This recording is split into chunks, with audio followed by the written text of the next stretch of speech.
Para una adecuada interpretación y utilidad de los gases arteriales en toxicología clínica, debemos tener fundamentalmente 3 puntos. Primero, la determinación de la oxigenación mediante el conocimiento de la presión arterial de oxígeno y el índice de PAFI. Segundo, valoración de la ventilación alveolar a través de la presión arterial de dióxido de carbono. Y tercero, un análisis ácido-base a través del valor de pH del bicarbonato, de la presión arterial de dióxido de carbono y el déficit de base. Debemos tener en cuenta los valores normales de cada uno de estos exámenes. El pH con un valor de 7.35 a 7.45 se dice que es normal. Una presión arterial de dióxido de carbono de 35 a 45 milímetros de mercurio también sería normal, como el bicarbonato de 21 a 28 milicavalentes por litro, la presión arterial de oxígeno de 80 a 100 milímetros de mercurio y la saturación de oxígeno con un margen de entre 95 a 100%. Y para esto tenemos ciertos parámetros. Por ejemplo, en la oxigenación tenemos el parámetro de la presión arterial de oxígeno, la cual normalmente debe estar entre 80 y 100 milímetros de mercurio. Cuando está por debajo de 80 hablamos de una hipoxemia leve, por debajo de 60 moderada y por debajo de 40 severa. También tenemos la relación entre la presión arterial de oxígeno y la fracción inspiratoria de oxígeno, lo que nos indica el índice de PAFI.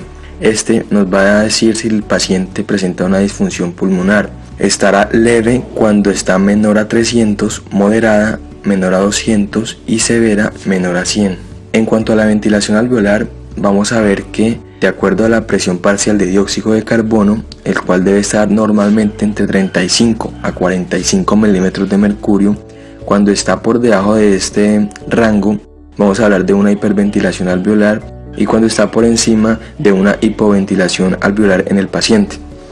El análisis ácido básico es también importante porque nos va a acoplar la función cardiorrespiratoria junto con las necesidades energéticas, oxidativas y aeróbicas de sus células, y lo determinaremos con los siguientes parámetros. Un pH que va a estar normalmente entre 7.35 y 7.45. Cuando está por debajo de este valor hablaremos de una acidosis y por encima de una alcalemia.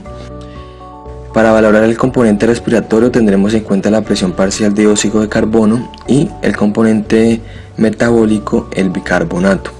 Una vez establecidos esos 3 parámetros anteriores, podremos definir en qué disturbio se encuentra nuestro paciente.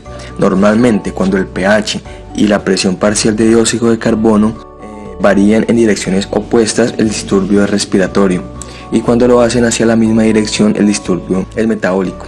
En cuanto a otro parámetro, importante también tener en cuenta la base de exceso. Cuando esta es cercana a un valor de +5, hablamos que el paciente puede presentar una alcalemia, y cuando está cercano a -5, de acidemia. Recordar que el trastorno más frecuente que se presenta por las intoxicaciones es la acidosis metabólica, y existen múltiples mecanismos toxicológicos para la producción de la misma. Por ejemplo, los tóxicos de naturaleza ácida o tóxicos que se metabolizan a sustancias acidificantes como los alcoholes y sustancias cáusticas. Otro grupo de tóxicos interfieren en la producción y consumo de energía, generando acidosis metabólica como los salicilatos, el ácido valproico o la metformina, y aquellos que alteran el metabolismo oxidativo como el cianuro, el hierro, el metalón, entre otros.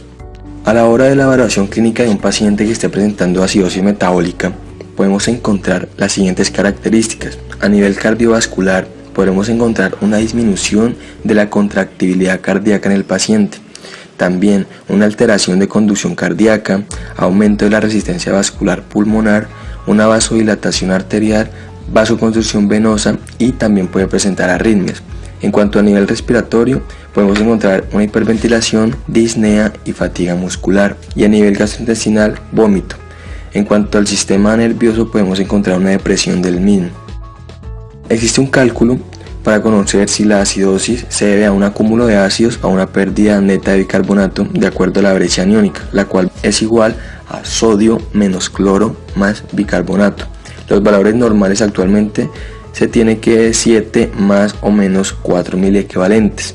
Si se sospecha una intoxicación por alcoholes como metanol, entre otros, es necesario calcular osmolaridad con la fórmula, que es igual a 2 veces el sodio más la glucosa sobre 18, más urea sobre 2.8. Posteriormente calcularemos el hueco osmolar, que es igual a osmolaridad medida menos osmolaridad calculada, cuyo valor es de 10 a más o menos 6 miliosmol por litro.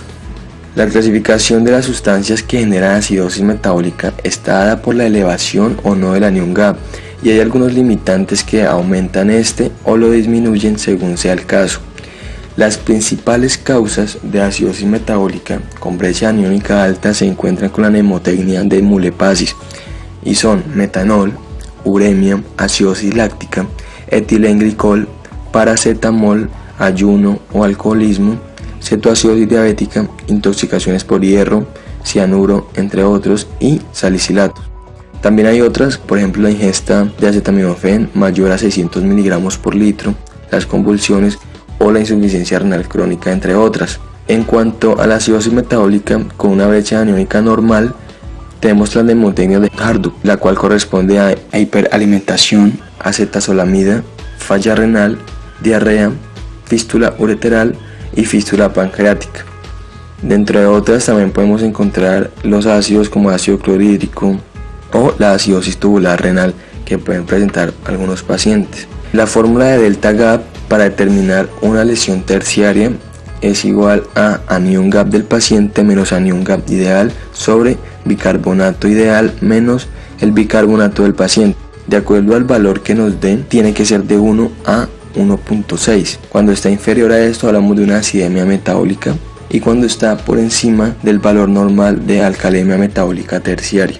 Para el tratamiento de acidosis metabólica generada por sustancias tóxicas tenemos unos pasos fundamentales. Primero, tratar la causa subyacente, manejo de soporte vital, antídotos específicos si son requeridos. Se suele utilizar bicarbonato de sodio cuando el pH sea inferior a 7.1 o el bicarbonato sea menor a 10 miliequivalentes por litro. En cuanto a las medidas de soporte, tenemos reposición de fluidos, el control de convulsiones, la corrección de la hipoxemia y el control de alteraciones electrolíticas. Y la utilidad de la hemodiálisis en intoxicación por alcoholes o cuando la acidosis sea por una toxina es una complicación de la insuficiencia renal.